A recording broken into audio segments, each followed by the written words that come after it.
अथ देव्याः कवचम्। ॐ अस्य श्रीचण्डीकवचस्य ब्रह्मा ऋषिः, अनुष्टुप्छन्दः, चामुण्डा देवता, अङ्गन्यासोक्तमातरो बीजम्, दिग्बन्धदेवतास्तत्त्वम्। श्रीजगदम्बा प्रीत्यर्थे सप्तशतीपाठाङ्गत्वेन जपे विनियोगः। ॐ नमश्चण्डिकायै। मार्कण्डेय उवाच। ॐ यद्गुह्यम् परमम् लोके सर्वरक्षाकरम् नृणाम्, यन्न कस्यचिदाख्यातम् तन्मे ब्रूहि पितामह। ब्रह्मोवाच। अस्ति गुह्यतमम् विप्र सर्वभूतोपकारकम्, देव्यास्तु कवचम् पुण्यम् तच्छृणुष्व महामुने।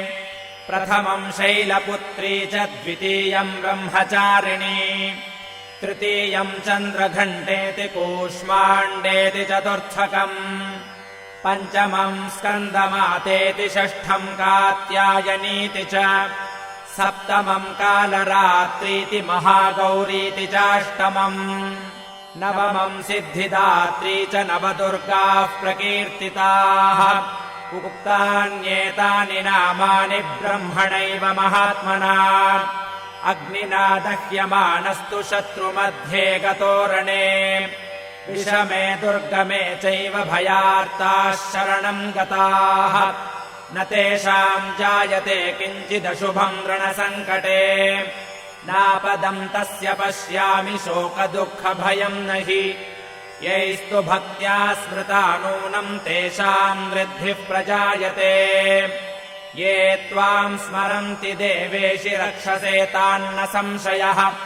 प्रेतसंस्था तु चामुण्डा वाराही महिषासना, ऐन्द्री गजसमारूढा वैष्णवी गरुडासना, माहेश्वरी वृषारूढा कौमारी शिखिवाहना, लक्ष्मीः पद्मासना देवी पद्महस्ता हरिप्रिया, श्वेतरूपधरा देवी ईश्वरी वृषवाहना, ब्राह्मी हंससमारूढा सर्वाभरणभूषिता।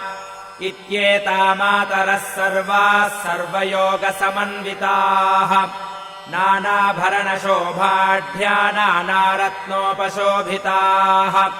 दृश्यन्ते रथमारूढा देव्यः क्रोधसमाकुलाः, शङ्खम् चक्रम् गदाम् शक्तिम् हलम् च मुसलायुधम्, खेटकम् तोमरम् चैव परशुम् पाशमेव च, कुन्तायुधम् त्रिशूलम् च शार्ङ्गमायुधमुत्तमम्। दैत्यानाम् देहनाशाय भक्तानामभयाय च, धारयन्त्यायुधानीत्थम् देवानाम् च हिताय वै। नमस्तेऽस्तु महारौद्रे महाघोरपराक्रमे, महाबले महोत्साहे महाभयविनाशिनि। त्राहि माम् देवि दुष्प्रेक्ष्ये शत्रूणाम् भयवर्धिनि। प्राच्याम् रक्षतु मामैन्द्री आग्नेय्यामग्निदेवता, दक्षिणेव तु वाराही नैऋत्याम् खड्गधारिणी। प्रतीच्याम् वारुणी रक्षेत् वायव्याम् मृगवाहिनी, उदीच्याम् पातु कौमारी ऐशान्याम् शूलधारिणी। ऊर्ध्वम् ब्रह्माणि मे रक्षेत् अधस्ताद्वैष्णवी तथा, एवम् 10 दिशो रक्षेत् चामुण्डा शववाहना। जया मे चाग्रतः पातु विजया पातु पृष्ठतः, अजिता वामपार्श्वे तु दक्षिणे चापराजिता। शिखामुद्योतिनी रक्षेदुमामूर्ध्नि व्यवस्थिता, मालाधरी ललाटे च भ्रुवौ रक्षेद्यशस्विनी।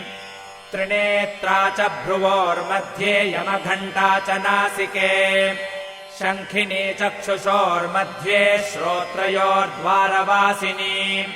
कपोलौ कालिका रक्षेत् कर्णमूले तु शाङ्करी, नासिकायाम् सुगन्धा च उत्तरोष्ठे च चर्चिका, अधरे चामृतकला जिह्वायाम् च सरस्वती दन्तान् रक्षतु कौमारी कण्ठदेशे तु चण्डिका घण्टिकाम् चित्रघण्टा च महामाया च तालुके कामाक्षी चिबुकम् रक्षेद्वाचम् मे सर्वमङ्गला ग्रीवायाम् भद्रकाली च पृष्ठवंशे धनुर्धरी नीलग्रीवा बहिः कण्ठे नालिकाम् नलकूबरी स्कन्धयोः खड्गिनी रक्षेद्बाहू मे वज्रधारिणी हस्तयोर्दण्डिनी रक्षेदम्बिका चाङ्गुलीषु च नखाञ्छूलेश्वरी रक्षेत्कुक्षौ रक्षेत्कुलेश्वरी स्तनौ रक्षेन्महादेवी मनःशोकविनाशिनी हृदये ललिता देवी उदरे शूलधारिणी नाभौ च कामिनी रक्षेद्गुह्यम् गुह्येश्वरी तथा पूतना कामिका मेढ्रम् गुदे महिषवाहिनी कट्याम् भगवती रक्षेज्जानुनी विन्ध्यवासिनी जङ्घे महाबला रक्षेत् सर्वकामप्रदायिनी गुल्फयोर्नारसिंही च पादपृष्ठे तु तेजसी पादाङ्गुलीषु श्रीरक्षेत् पादाधस्तलवासिनी नखान् दंष्ट्राकराली च केशांश्चैवोर्ध्वकेशिनी रोमकूपेषु कौबेरी त्वचम् वागीश्वरी तथा रक्तमज्जावसा मांसान्यस्थिमेदांसि पार्वती अन्त्राणि कालरात्रिश्च पित्तम् च मुकुटेश्वरी पद्मावती पद्मकोशे कफे चूडामणिस्तथा ज्वालामुखी नखज्वालामभेद्या सर्वसन्धिषु शुक्रम् ब्रह्माणि मे रक्षेच्छायाम् छत्रेश्वरी तथा अहङ्कारम् मनोबुद्धिम् रक्षेन्मे धर्मधारिणी प्राणापानो तथा व्यानमुदानम् च समानकम् वज्रहस्ता च मे रक्षेत् प्राणम् कल्याणशोभना रसे रूपे च गन्धे च शब्दे स्पर्शे च योगिनी सत्त्वम् रजस्तमश्चैव रक्षेन्नारायणी सदा आयु रक्षतु वाराही धर्मम् रक्षतु वैष्णवी यशः कीर्तिम् च लक्ष्मीम् च धनम् विद्याम् च चक्रिणी गोत्रमिन्द्राणि मे रक्षेत् पशून्मे रक्ष चण्डिके